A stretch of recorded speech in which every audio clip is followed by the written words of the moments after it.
कल्पना कीजिए कि एक विमान दुर्घटना के बाद बर्फीले वीराने में 72 दिनों तक फंसे रहना। चारों ओर केवल बर्फ और ठंड, न कोई बचाव की उम्मीद और न ही भोजन का कोई साधन।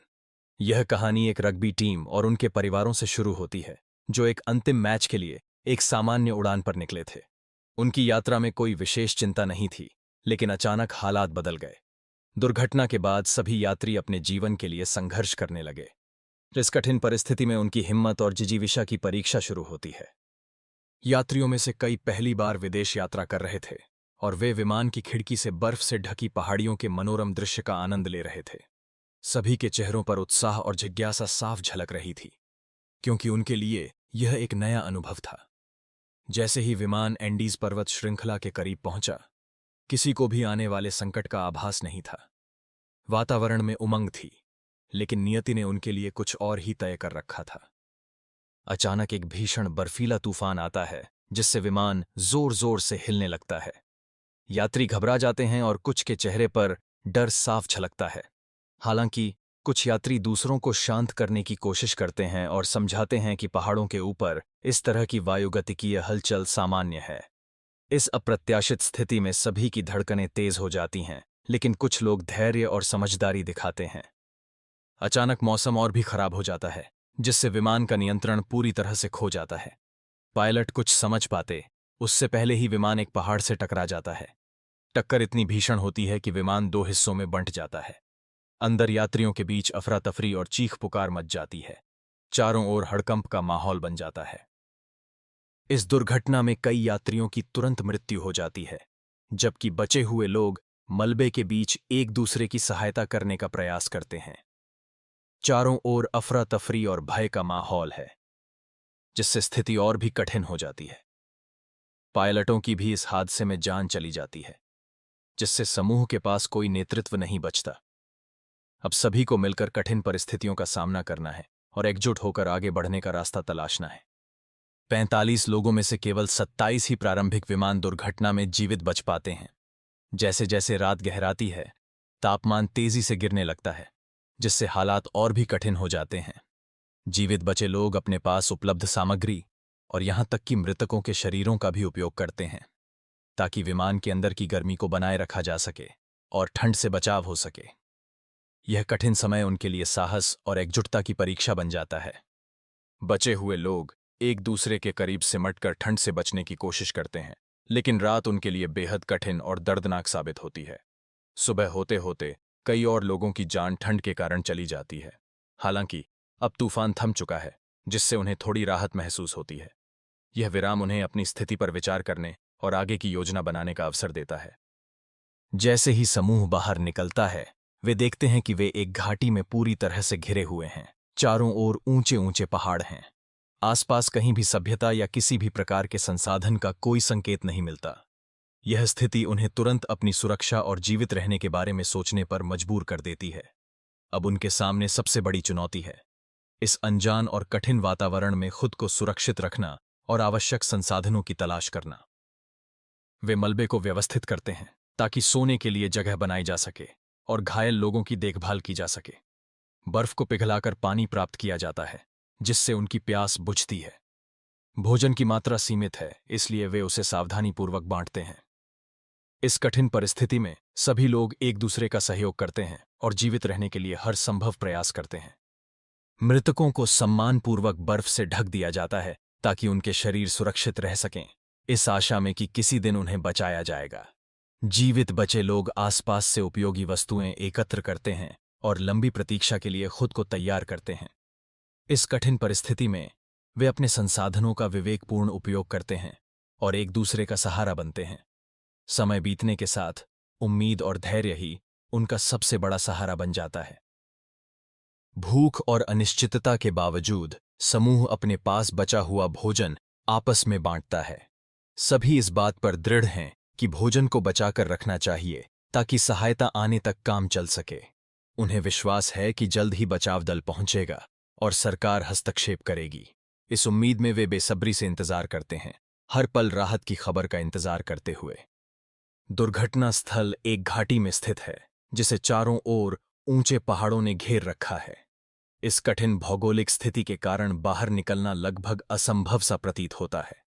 जब एक विमान उनके ऊपर से गुजरता है तो बचे हुए लोग पूरी ताकत से संकेत देने की कोशिश करते हैं। उनकी आशा और प्रयास के बावजूद उनकी आवाजें और संकेत विमान तक नहीं पहुंच पाते। इस निराशाजनक माहौल में उनकी उम्मीदें क्षीण होती जा रही हैं। रात एक बार फिर गहराती है और बचे हुए लोग खुद को ठंड से बचाने के लिए अतिरिक्त कपड़े और सामान का उपयोग करते हैं। वे लगातार गर्मी और सुरक्षा के लिए संघर्ष दोहराते हैं, क्योंकि तत्काल बचाव की उम्मीद धीरे धीरे कम होती जा रही है। हर गुजरती घड़ी के साथ उनका धैर्य और साहस परीक्षा में डाला जाता है। इस कठिन परिस्थिति में वे एक दूसरे का सहारा बनकर आगे बढ़ने की कोशिश करते हैं। कल्पना कीजिए कि आप एक विमान दुर्घटना के बाद बर्फ से ढके सुनसान इलाके में 72 दिनों तक फंसे हुए हैं। आपके पास न तो भोजन है, न कोई मदद, और मौत का खतरा हर पल आपके सिर पर मंडरा रहा है। इस कठिन परिस्थिति में जीवित रहने की उम्मीद लगभग खत्म हो चुकी है। यह अनुभव उस भयावह स्थिति का परिचय देता है जिसमें मनुष्य की सहन शक्ति और इच्छा शक्ति की परीक्षा ली जाती है। आगे की कहानी इसी संघर्ष और साहस की मिसाल पेश करती है। यह कहानी 13 अक्टूबर 1972 से शुरू होती है, जब एक रग्बी टीम अपने परिवार के सदस्यों के साथ अंतिम मैच के लिए चिली की उड़ान पर निकलती है। सभी के मन में उत्साह और उमंग है, क्योंकि कई लोग पहली बार विदेश यात्रा कर रहे हैं। खिलाड़ियों और उनके परिवारों के लिए यह एक यादगार अवसर है, जिसमें वे न केवल खेल का आनंद लेने जा रहे हैं, बल्कि एक नई संस्कृति और अनुभव से भी रूबरू होने वाले हैं। इस यात्रा की शुरुआत उम्मीदों और सपनों से भरी हुई है। जैसे ही विमान एंडीज पर्वतों के ऊपर उड़ान भरता है, यात्री खिड़की से झांकते हुए बर्फ से ढकी चोटियों के मनमोहक दृश्य का आनंद लेते हैं।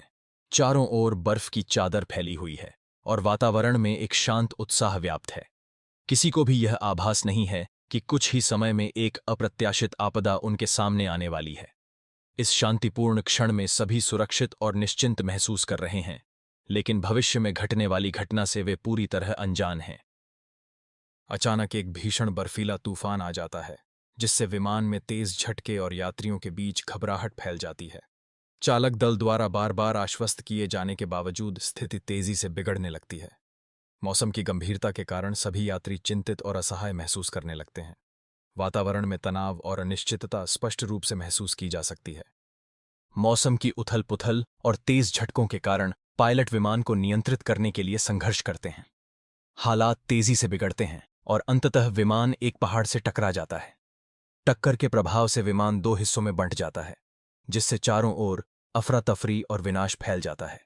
इस दुर्घटना के बाद वातावरण में भय और अनिश्चितता व्याप्त हो जाती है। इस हादसे में कई यात्रियों की मौके पर ही मृत्यु हो जाती है, जबकि कुछ बचे हुए लोग मलबे के बीच एक दूसरे की मदद करने की कोशिश करते हैं। चारों ओर अफरा तफरी और गहरी निराशा का माहौल है। जब पायलटों को मृत पाया जाता है तो स्थिति और भी गंभीर हो जाती है। इस कठिन समय में जीवित बचे लोग साहस और सहयोग का परिचय देते हैं। हालांकि चारों ओर दुख और संकट का माहौल व्याप्त है। प्लेन में कुल 45 लोग सवार थे, लेकिन दुर्घटना के बाद केवल 27 लोग ही जीवित बच पाए। जैसे ही रात का अंधेरा छाने लगा और तापमान तेजी से गिरने लगा, जीवित बचे लोगों के सामने ठंड से बचना एक बड़ी चुनौती बन गया। उन्होंने विमान में उपलब्ध सामग्री और यहां तक कि मृतकों के शरीर का भी उपयोग किया, ताकि प्लेन को सील कर सकें और खुद को गर्म रख सकें। इस कठिन परिस्थिति में उनका जीवित रहने का जज्बा और एकजुटता स्पष्ट रूप से नजर आई। बचे हुए लोगों ने एक भयावह रात का सामना किया, जिसमें कई और लोग ठंड के कारण सुबह तक जीवित नहीं रह सके। अब तूफान शांत हो चुका है, लेकिन उनके सामने बर्फ से ढकी एक वीरान और कठोर धरती फैली हुई है। चारों ओर दूर दूर तक सभ्यता का कोई चिन्ह नहीं दिखता। समूह के सदस्यों के मन में चिंता और अनिश्चितता गहराती जा रही है, क्योंकि उन्हें आगे की राह खुद तलाशनी होगी। अपने जीवित रहने की संभावना बढ़ाने के लिए बचे हुए लोग विमान के अंदरूनी हिस्से को सोने के लिए व्यवस्थित करते हैं। वे घायलों की देखभाल करते हैं और पीने के लिए बर्फ को पिघलाकर पानी तैयार करते हैं। इसके साथ ही वे उपयोगी वस्तुओं को इकट्ठा करते हैं और मृतकों के शवों को भविष्य में सुरक्षित रूप से लाने के लिए संरक्षित करते हैं। इन प्रयासों से उनकी स्थिति थोड़ी बेहतर होती है और वे आगे की चुनौतियों के लिए तैयार होते हैं। भूख महसूस होने पर समूह ने बचा हुआ भोजन सावधानीपूर्वक बांटने का निर्णय लिया। सभी को यह एहसास था कि यह भोजन तब तक चलना चाहिए जब तक बचाव दल नहीं पहुंच जाता। वे आशा करते हैं कि अधिकारियों को दुर्घटना की सूचना मिल चुकी होगी और सहायता जल्द ही आएगी। इस अनिश्चितता के बीच सभी धैर्य और उम्मीद बनाए रखने की कोशिश करते हैं। दुर्घटना स्थल एक गहरी घाटी में स्थित है, जिसके चारों ओर ऊंचे ऊंचे पहाड़ खड़े हैं। इस दुर्गम भूभाग के कारण बाहर निकलना लगभग असंभव सा प्रतीत होता है। जब एक विमान ऊपर से गुजरता है तो बचे हुए लोग पूरी उम्मीद के साथ संकेत देने की कोशिश करते हैं। वे अपनी पूरी ताकत झोंक देते हैं, लेकिन उनकी कोशिशें बेकार जाती हैं और विमान उन्हें देखे बिना ही आगे बढ़ जाता है। जैसे ही रात फिर से आती है, बचे हुए लोग अतिरिक्त कपड़ों और सामान का उपयोग करते हैं ताकि ठंड को रोक सकें।